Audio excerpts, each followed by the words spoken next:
Our next speaker is the founding senior pastor of Passion Life Church, a dynamic and vibrant church in Murrieta, California. And with over 25 years of ministry experience, Phil has a desire to help people discover their God-given purpose and release their full potential. Ladies and gentlemen, to talk about the book, The Power of Thank You, Phil Valdez. A round of applause. How's everybody doing today? Well, is this on? I'll try it again. How's everybody doing today?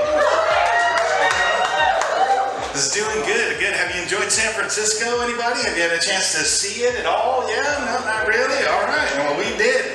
And we had a great time and got to visit Alcatraz. It was amazing. I'm going to tell you something. It's the best motivator for your kids to behave. Let me just tell you.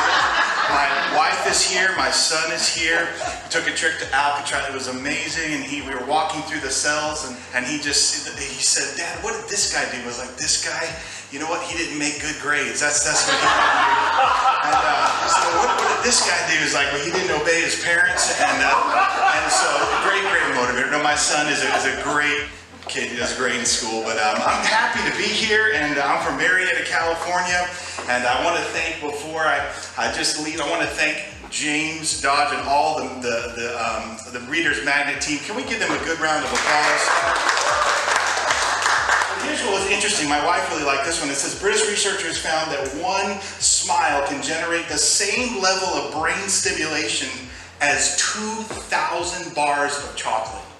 So yeah, that's a lot of stimulation. So my wife is like, I'm going to smile and eat the chocolate at the same time. So glad that you're here. My book is The Power of Thank You, the key to finding joy again. Can I ask you a question? How many of us could use a little more joy in our life? I don't know. Some of you didn't raise your hand. I'm a little concerned today. I'm going to tell a little bit of my story and some research. I'm a pastor, so obviously I'm going to read from the greatest book that's ever been written, right? The Bible. But I thought it was interesting as I started my research on gratitude, and now I'm just obsessed with saying thank you so many times because there's so much power in it.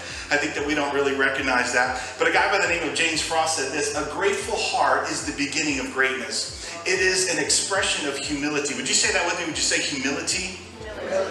Humility, because it's the foundational development for such virtues as prayer, faith, courage, contentment, happiness, love, and the well-being. And in the last few years, as I've studied gratitude, one of the things that I've realized, one of the basic foundations of gratitude is humility. What did you do to have your parents come together, to have you to be born today? Did you give yourself life today? Were you able to do that? Were you able to give yourself life today? I think the answer is no. Right? Actually, gratitude would say, I'm thankful for my parents who came together. And I talk a lot about my story. Never met my real dad. Never seen his face. My mom says that he's very handsome. I don't know, and I look like him. That's all. That's what my mom said. And she's watching today. But I never met him. But I'm thankful for him, because without him, I would not be able to be alive today and be in front of it. As a pastor, we moved from El Paso, Texas. I was a youth pastor there for, probably like 20 years. And if I couldn't make the kids laugh, I couldn't keep their attention. And so I got to make you laugh a little bit, because the title of my book is The Key to Finding Joy Again. So if I came up here and said, you want to talk about joy again? You guys want to be happy? All right, I want to be happy. You're going to grab my book. I wouldn't do that. But the reality of it is, that's good, sir. Thanks, sir. I got one laugh out of that. Thank you, sir. That's free. That's good. Made my day. I'll give you a little. Yeah, thank you. Very appreciate that. All right, I'll give you a free book for that. See, you started a trend there. I felt like the Lord spoke to me. He said, Phil, this person is not your provider. I'm your provider. You need to look to me. And so I got a report of how much money had come in, and it was not what was going to meet the bills.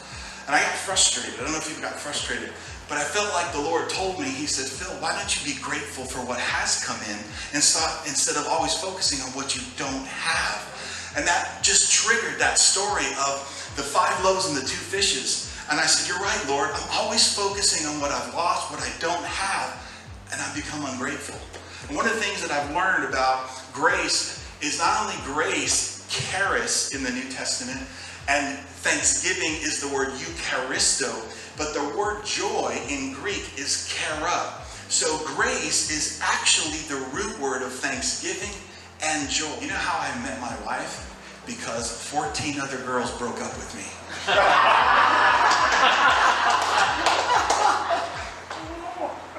But you know what? Many of them today are divorced twice, right? Many of them today are not doing well. And here's the reality. I thought maybe that they were the one for me, but I tell every single person I meet, if I would have known that my relationship with my wife would have been this good, I would have never dated anybody else. That's good, right? I thought I was getting divorced after this one, but I came back with something. But here's what I'm telling you. Yes, the rejection hurt, but oftentimes rejection is a redirection of your whole life. Some people that I talk to after a service will say, Phil, you don't understand. I'm so sad I lost my job. I'm broken. My job rejected me. They don't want me anymore. And we pray, right? And it's funny because sometimes almost even 2 or 3 weeks later, they'll come back with such a joy, say, you know what? I'm starting my own business. I didn't have the courage to start my own business, but if they wouldn't have rejected me, I wouldn't be where I am now. That's a different perspective of saying, thank you, whoever, for letting me go, but now I'm moving on to the person that I need to be. Does that make sense, everybody? I wonder if sometimes God thinks, well, okay, you're praying for another prayer, but I just answered the 3 you prayed last time, and you never ever said thank you for that, right?